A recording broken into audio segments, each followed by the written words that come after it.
Bana, hii weekend ilikuwa ni ya moto sana. Weekend ambayo tumeshuhudia michuano ya ligi ya mabingwa barani Afrika, lakini pia kombe la shirikisho barani Afrika.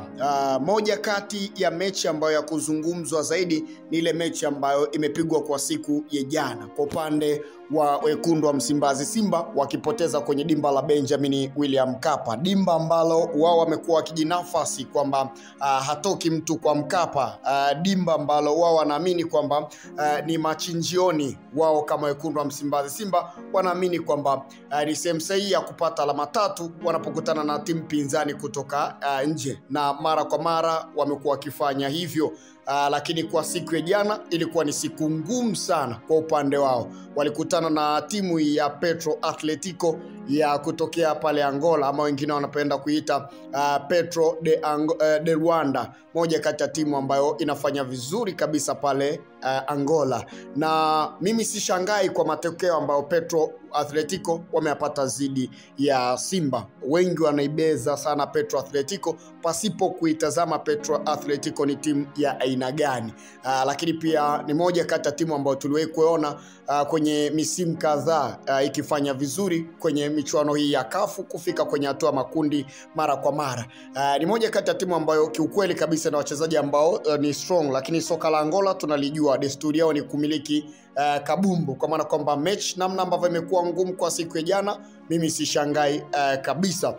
Bali nimeona wengi wakimlaumu kocha Dimitar Pantev, meneja mkuu wa klabu ya Simba, wamekuwa wakimuita namna hiyo. Wamemlaumu wengi sana, lakini kwangu mimi niko tofauti nao kidogo. Kwa nini niko tofauti na wale ambao wanamlaumu kocha Dimitar Pantev?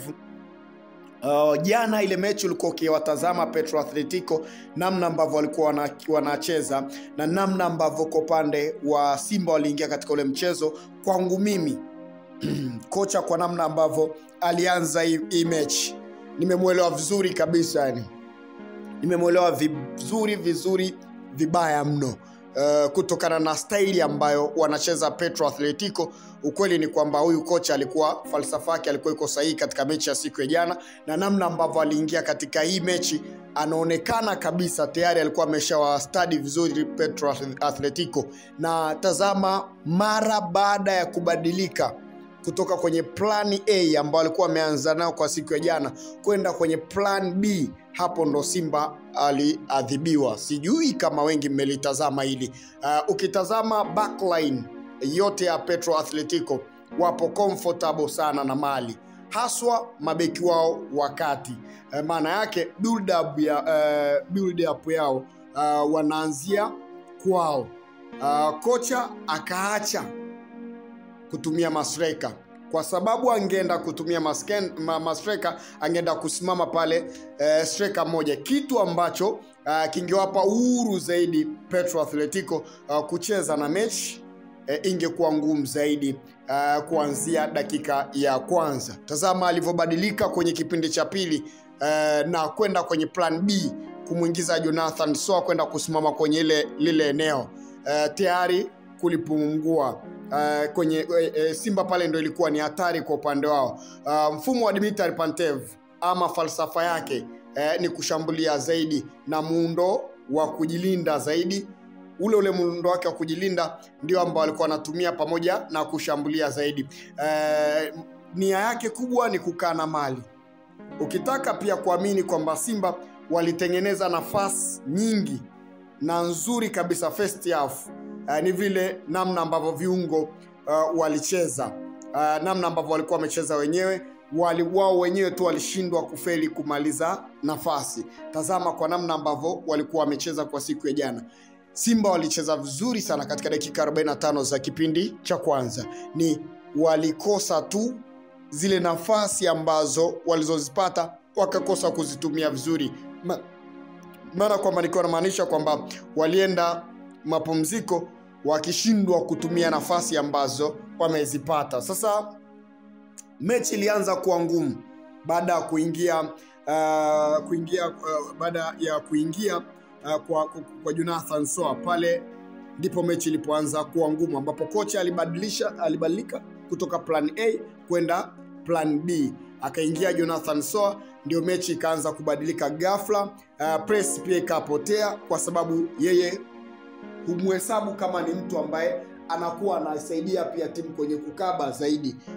Hauwezi kumhesabu kwamba ni mchezaji ambaye anakuwa anashirikiana na wenzake kwenye kumiliki mpira, kwenye kwenda kushambulia moja kwa moja. Yeye anakuwa anasimama, anakuwa anajitenga, kwa maana kwamba unakuwa unapunguza idadi ya wachezaji ambao wanaisaidia timu kucheza kwa pamoja kwenye kukaba. Ndicho ambacho kilibadilika pia kwa siku ya jana. Jamaa wakaanza kuwa huru zaidi Petro Atletico, na wakaanza kucheza pia hata build up yao ya bao ni baada ya kupora mpira katika eneo lao. Mechi ilikufa baada ya Seka kuingia katika mchezo wa siku ya jana. Game plan ya mwalimu ilipaswa pia kuimaliza mechi katika dakika 45 za kipindi cha kwanza. Wachezaji pia wamemwangusha kwa kukosa umakini wa kutumia zile nafasi ambazo chache zilizokuwa zimepatikana. Kwa hiyo kocha kwangu mimi ni mzuri na anafanya vizuri, kocha wa Simba Dimitar Pantev. Kikubwa tu ni kwamba ukweli ni kwamba Simba wanamkosa X Factor. X Factor, huyu ni mchezaji ambaye Simba wanamkosa. Ukweli uko namna hiyo kutokana na namna ambavyo wamekuwa wakipata nafasi na wakishindwa kuzitumia. Kama wangefanikiwa kumpata mchezaji ambaye ni X Factor, mchezaji ambaye ana uwezo wa kuibeba timu mgongoni, mchezaji wa kuamua mechi katika maamuzi ambao ni sahihi, basi jana wangeweza kufanikiwa kupata ushindi vizuri kabisa ndani ya dakika 90. Nikiwa na maana kwamba mtazame Neo Maema ambaye amecheza pia katika mchezo wa siku ya jana, ameanza vizuri first 11 yeye pamoja na Morris Abraham. Lakini pia mtazame Elie Mpanzu, moja kati ya mchezaji ambaye alisajiliwa ndani ya kikosi cha Simba, wengi wakiamini kwamba huyu ni mchezaji mkubwa. Lakini Elie Mpanzu, ukweli ni kwamba kwangu mimi ni mchezaji ambaye alipewa promo kubwa sana na watu wakampokea kwa ukubwa, watu wakamwamini kwamba ni mchezaji mkubwa. Lakini kwangu mimi Elie Mpanzu ni mchezaji mzuri lakini wa kawaida, so mchezaji ambaye unaweza kumzungumza kama ambavyo anazungumzwa mtu kama Pedro Pacome kwenye kikosi cha Young Africans. Elie Mpanzu ni mchezaji wa kawaida ambaye ni standard ya mchezaji, lakini so ule mchezaji wa daraja ambalo yupo Pedro Pacome. Lakini tunamtazama pia Neo Maema. Neo Maema bado pia naye ana tatizo ndani ya Simba, bado hajaweza kuclick vizuri, bado hajaweza kuonyesha kitu ambacho ni cha ziada. Ndio kuna vitu anavyo, lakini ile namna ya kuibeba timu mabegani kwake nao pia bado imekuwa ni changamoto. Kwa hiyo Simba kiukweli bado wana tatizo la X Factor ambalo linawatesa haswa kwenye ile eneo. Hapa unaanza kukumbuka maneno ambayo alizungumza kocha ambaye aliondoka ndani ya kikosi cha Simba. Hapa tunamzungumzia ni Davis Fadlu ambaye alizungumza kwamba Simba tunakosa X Factor. Yeye ndo kauli ambayo alizungumza, kwa maana kwamba mchezaji wa kuweza kuiamua mechi. Atokitazama mechi ya siku ya jana, katika dakika 45 za kipindi cha kwanza Simba walikuwa wanastahili kwenda mapumziko akiwa tayari hata wanaongoza mabao mawili, lakini kutokana na namna ambavyo wanamkosa mchezaji wa sampulio, hii ni tatizo ambalo limewagharimu katika mchezo wa siku ya jana, kwa maana kwamba bado Simba wana nafasi ya kujipanga. Wamepoteza mechi moja kati ya mechi 6 ambazo wako nazo kwenye hatua makundi. Mbaya ni kwamba wamepoteza nyumbani, sehemu ambayo wanapaswa kuhakikisha kwamba pointi 9 zinasalia, maana kwamba sasa hivi wamebakisha pointi 6 tu kwenye dimba la Benjamin William Mkapa, pointi 9 ugenini. Sasa hizi pointi 9 ugenini wataziendea vipi kuhakikisha kwamba wanapata pointi ambazo zitakuja kufidia katika zile pointi 3 ambazo wamezipoteza kwenye dimba la Benjamin William Mkapa? Kazi ipo. Simba wamepoteza mechi jana. Niwaambie tu kwamba Mohamed Dewji ambaye ni mfadhili ndani ya klabu ya Simba alikuwa jukwani na Mwamba akakimbia baada ya kuona mambo yamekuwa ni magumu. Aliondoka akuimalizia mechi mpaka mwisho, ili kutokana na ile pressure ambayo ilikuwa inaendelea. Alikuwa akitazama mechi, anaona mambo ni magumu. Mwamba kuimaliza mechi kabisa, ni Tajiri aliondoka. Na zile penyenye ambazo niko nazo ni kwamba Tajiri usiku kwenye grupu ile la viongozi penye ambazo nimepenyezewa kwamba tajiri anang'aka kweli kweli na viongozi. Mnasajili vipi? Mbona namna ambavyo mnasajili timu inaonekana ni ya kawaida sana Tajiri kwenye grupu huko ameng'aka, amewaka moto kweli kweli usiku huu na ameoji. Hivi ni kwa nini Young Africans mechi ya mwisho kwenye dimba la Benjamin William Mkapa moshi ulifuka namna hii? Baada ya moshi kufuka, ghafla tu wakabadilisha maamuzi na mechi zao za ligi ya mabingwa barani Afrika wakaamua kuzipeleka kwenye ardhi ya Zanzibari, kwenye dimba la New Amani Zanzibari. Maana kwamba kuna kamchezo kanaendelea hapa kwenye dimba la Benjamin William Mkapa.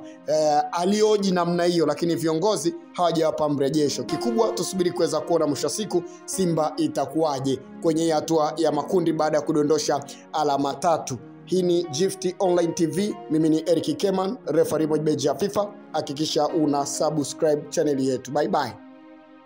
Bye.